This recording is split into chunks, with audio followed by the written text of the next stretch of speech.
as far as filling this out, you have about 10 minutes, so take your time and have some chance to put down your thoughts. Oh, yes. There may be two there.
Well, if you're finished with the evaluations, could you just pass them one way or another to the aisle, and we'll collect them?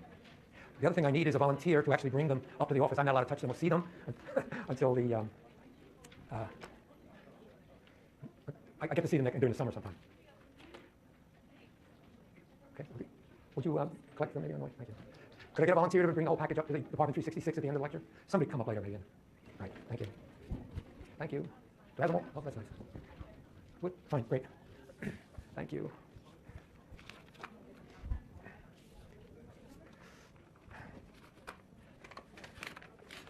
Good. Now I will, let's see. One other quick announcement. This is awfully, okay, let me turn this off.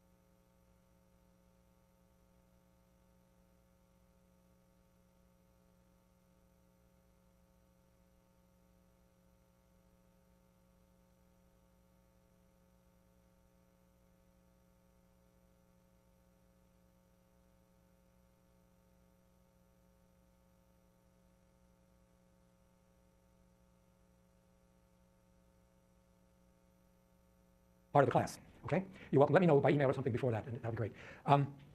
Okay, let me then move on to science. And we're going to be talking about nuclear physics, and I started to talk about this last time. Namely, it happened to be the birthday in November of two of the very important people in the field of nuclear physics. And so let me introduce the dramatis personae, as it were, of this story, Marie Curie and Lisa Meitner. And later on, a younger person named Enrico Fermi. Let me do it in viewer mode here. It's nice perhaps that you know who the people were that were involved with this. Now, I did start to talk about Marie Curie, who was amazing. One of her sisters went to Paris to study at medicine, and Marie, in order to help her, actually went to Paris and worked as a governess and lived with her sister and helped support her. But then she married, she was interested in physics and chemistry, so she married Pierre Curie, whose name came up because you may have heard I use the word Curie temperature, which is the temperature which ferromagnetic materials, above which they are no longer ferromagnetic because the magnetic ordering dissolves away. Pierre Curie was the one who worked on magnetism in the early days, but then around the year 1900, when radioactivity was discovered, they switched their interest to radioactivity, and so by then, Marie was the first woman in France to get a PhD in physics. It was a long time ago, but times have changed. And then they started studying with each other, working to find the sources of radioactivity, and for that work, they were awarded the Nobel Prize together with Becquerel, who actually discovered radioactivity. So she was the first woman Nobelist in 1903, which was very early on. Then she also won because there was a movie actually showing how she extracted from huge amounts of ore. She kept searching for the source of the radioactivity, and she kept throwing stuff away, tons of stuff she threw away, trying to purify it and find, just tracing where the radioactivity was coming from. And it turned out that there was a very small amount of a very radioactive material, radium, which she discovered. But she had to throw away tons of other stuff to get down to the basic little amount of radium that was doing all the activity. And radium is the kind of stuff in the old days, in the 30s and 40s, you used to be able to buy a watch which had a radium dial. That was considered a big luxury because they put radium in the paint and some scintillating material. So I think I had a watch like this up here last time. The radioactivity would come out, it would hit this phosphorescent material and it would glow in the dark. So if like 3 in the morning you want to know what time it is, you could just look at your watch without turning on the lights. Now it's considered a big treat. In the meantime, you had a radioactive thing on your wrist. So I don't know what, that was such a good idea. But it sold a lot of watches, I guess. In any case, radium was a very precious material. And the interesting thing was that the science passed down in her family to her daughter Irene, and Irene and her husband were awarded a Nobel Prize because they discovered how you could use radioactivity, mom's discovery, to induce radioactivity in other materials. By just shining that radiation, you would induce other materials to be radioactive. And this is interesting too. Eve, her other daughter, wrote biographies of her mother, but she married somebody who apparently won a Nobel Prize for peace. So it was a very good family. And curium is one of the elements, is an element named after her. Now, another fabulous character, excellent person, is Lisa Meitner. She was born in Austria, and she was the first woman to really head a department in a German university, full professor in 1926, in Berlin, no less, which is the creme de la creme of German science. And she was working together with chemists. She was a physicist, a theoretical person, working with chemists Hahn and Strassmann for many years, for about 17 to 38.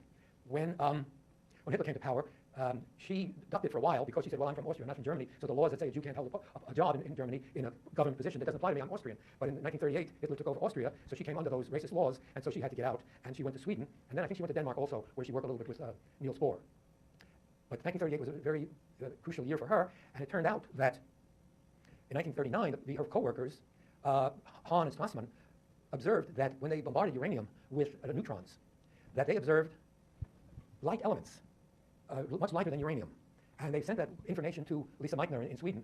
And in the Christmas of 1939, she and her nephew thought about this and realized that what had happened was the uranium nuclei had fissioned into pieces. Now, this was a very unexpected result, and I'll prove to you how unexpected it was. So, in fact, an element was named after her, meitnerium, another one of the artificial elements, 109. Well, here's a nice picture. This is Marie and Irene. In World War I, they were just starting to use X-ray equipment to look at war wounds, because X-rays had only been discovered about 20 years earlier. And they knew how to operate the X-ray machine. So young Irene learned about using modern X-ray equipment, and her mom, of course, was an expert in radiology. And here's another picture of Marie and Pierre in the early days.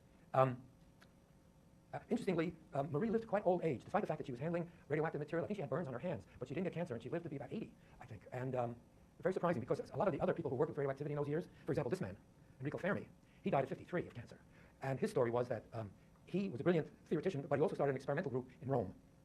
And they worked with artificial radioactivity. He was using neutrons, in fact, to start nuclear reactions to create radioactive elements. The story was that some of these elements that they created had very short lives. They would be radioactive for a short while, then they decay to something else. So they had their source of neutrons in one place, and they had a chemical analysis in another place. And the fastest one of the team would grab the sample and run the length of the hole. And Fermi was the fastest runner. So he was the one that apparently would carry the samples from place to place. He was a very kind of sturdy guy. He loved to hike and so on. So it's really amazing that he died so young. But I think they were pretty ignorant of the dangers of radioactivity. Or maybe something else. I don't know. Marie Curie lived a long time, but he died pretty young. And Ernest Lawrence died pretty young, too. Ernest Lawrence died at about 55. And he, of course, was around radioactivity, the cyclotrons and so on. And I don't know how much care they took in handling the things. Although they did have usually concrete blocks between them and the things. Now, Fermi is important because he did some very good theory in the 1920s. Granted, he was born in 1901, so he was 25 years old, and he did some remarkable things. Fermi statistics, Fermi level, if you read the book on solids, you talk about the Fermi level, it has to do with basically the Pauli principle. Fermi statistics are you fill up levels with only 2 electrons per energy level, and he described how that works. And the other thing that he did was kind of interesting, and something I pointed out to you, is that the innermost electrons sit on top of the nucleus. And he did some interesting work already in 1930 on the fact that s electrons interact with the nuclear magnetic moments. This is sometimes called the Fermi contact interaction. It's nice to know, but then in 1934, after the neutron was discovered, which was in 1932, he started getting interested in the interaction of neutrons with nuclei. And in fact, he won a Nobel Prize in 1938 for the interaction of neutrons, in particular slow neutrons, with materials.